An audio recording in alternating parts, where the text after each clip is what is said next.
Alright बेटे, question number 5 देख रहे हैं हम लोग। Question number 5, cash book shows a balance of 12,500। Cash book shows a balance of 12,500। बेटे बैलेंस किसका दिया हुआ है? कैश बुक का।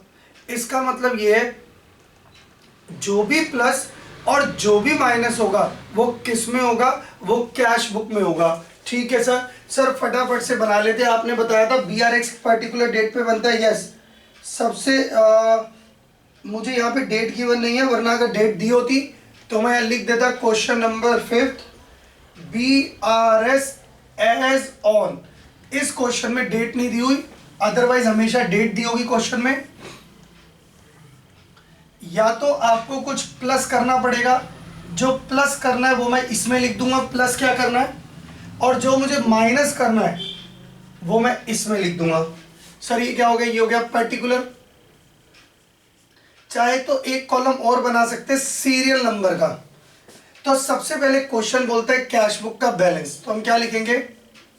Balance as per cash book. Cash book के अकॉर्डिंग जो बैलेंस है 12,500। आइए बेटे, फर्स्ट पॉइंट क्या कहता है? Cheque issued but not presented for payment 6,000। Cheque issue करना। चेक इशू का मतलब किसी को चेक देना। जब बेटा मैं किसी को चेक दूंगा तो क्या सोचूंगा? पैसे आएंगे या पैसे जाएंगे? सर जी पैसे जाएंगे। तो मेरे अकाउंटेंट ने क्या किया होगा? मेरे अकाउंटेंट ने सोचा होगा पैसे जाएंगे, तो पैसे कम कर दिए, यानी बुक को कम कर दिया। जी सर। क्या बैंक से पैसे गए? क्या बैंक से पैसे गए? नो सर, बैंक से पैसे नहीं गए। तो क्या करूं मैं? क्या करूं कि ये दोनों बुक्स आपस में बराबर हो जाए?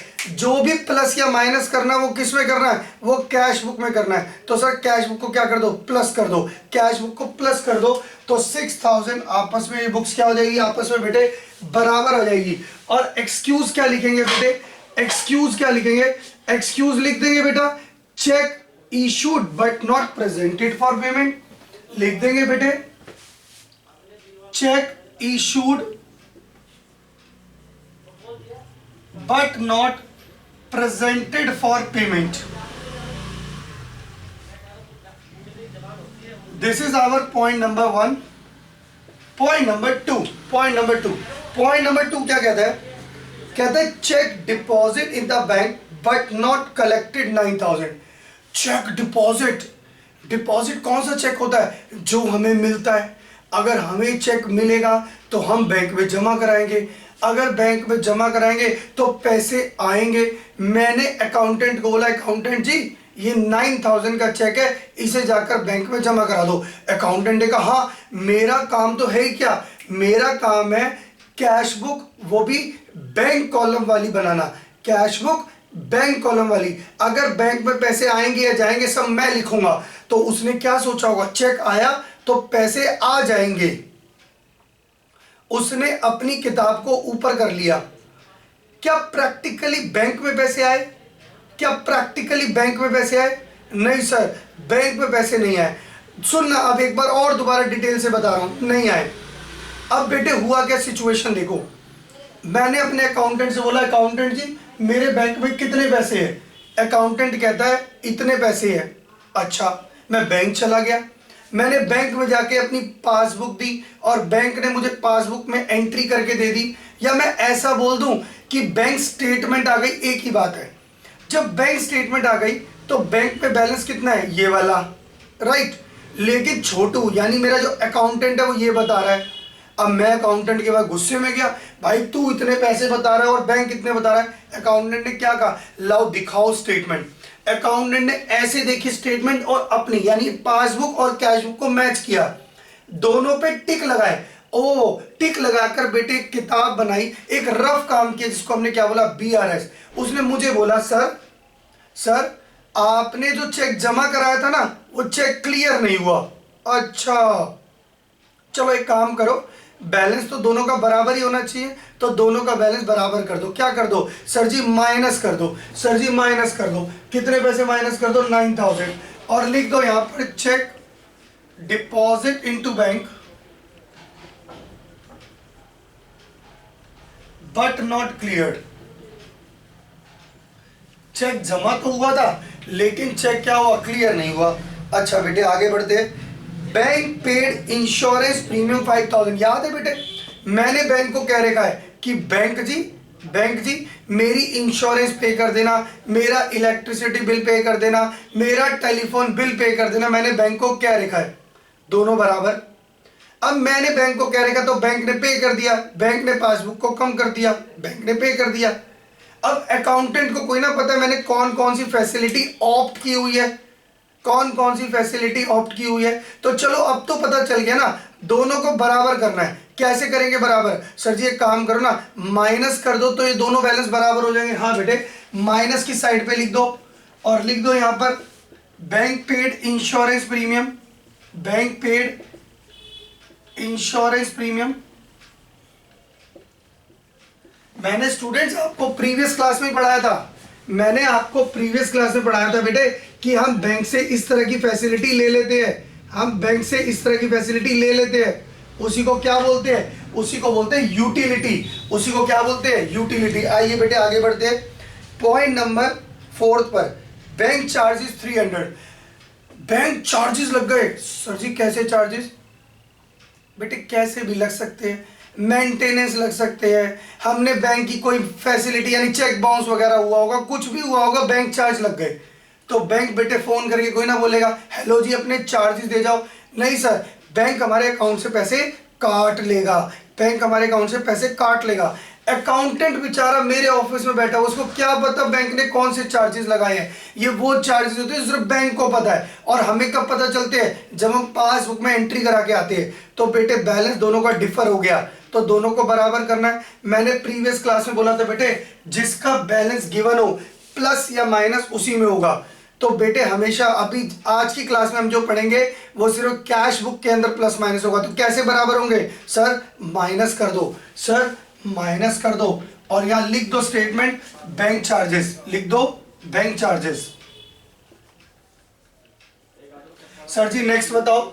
नेक्स्ट में देखते हैं बेटे, नेक्स्ट का पॉइंट है directly deposited bye a customer 8000।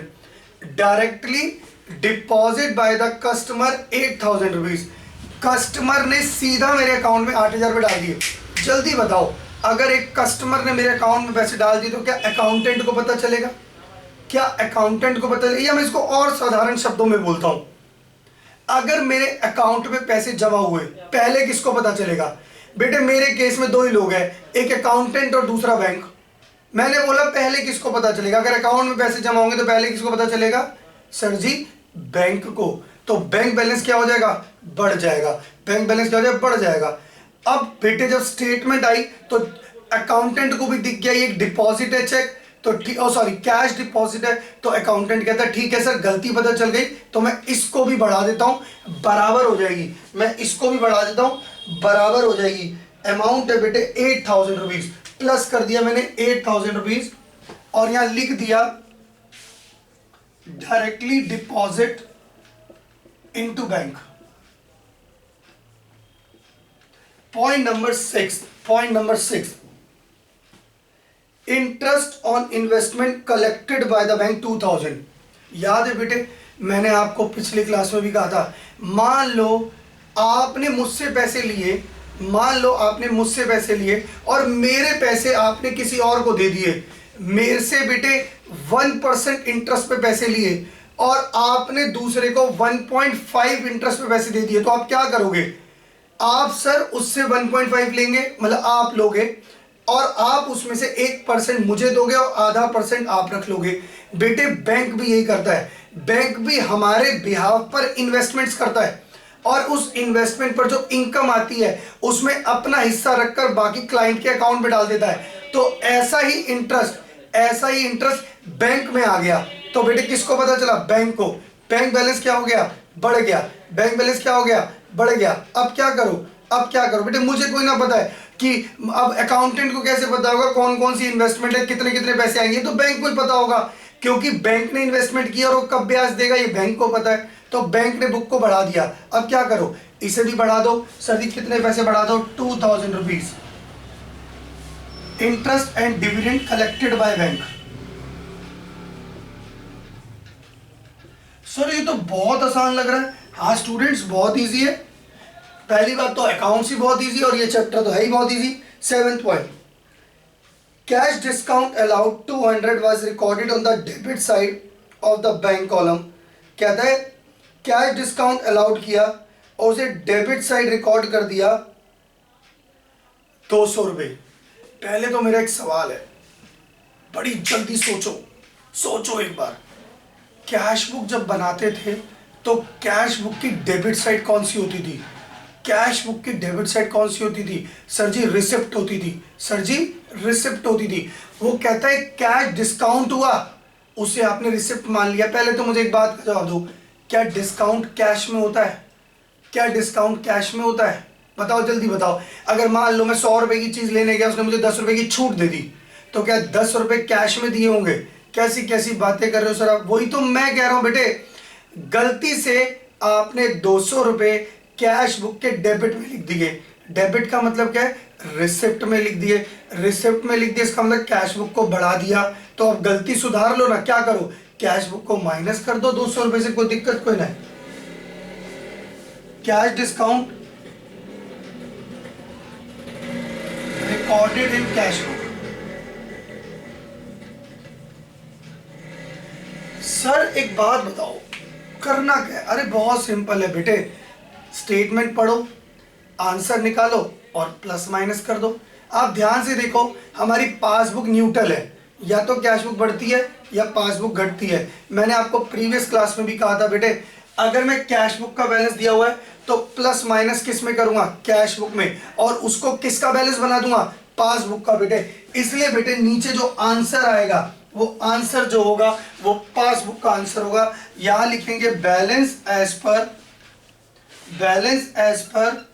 Passbook. Balance as per passbook. Sir कैसे निकलेगा? अरे वही सिंपल, जैसे लेजर का बैलेंस निकालते थे ना, दोनों साइड का टोटल करते थे, ग्रेटर में से स्मॉलर माइनस करते थे, जो फिगर निकल कर आएगी वही बैलेंस है बेटे। यहीं पे करना है। मेरे को ये वाली साइड ज्यादा दिख रही है, 12 और 6 18, 26 28, दिस इज 28,500। दोनों साइड 28,500, इनको टोटल किया और 28,500 से माइनस कर दिया। 9 और 5 14, 14,500 माइनस दिस 14,000। क्या किया बेटे, एक बार फिर सुनो बेटे, दोनों साइड का टोटल किया, और जो भी ग्रेटर अमाउंट था वो दोनों साइड लिख दिया। ग्रेटर में से स्मॉलर, यहाँ का टोटल था बेटे 14,500 और इसका टोटल था 28,500, माइनस कर दिया। जो फिगर निकल कर आई, this is our balance as per passbook. Absolutely, I think इसमें कोई प्रॉब्लम नहीं होनी चाहिए।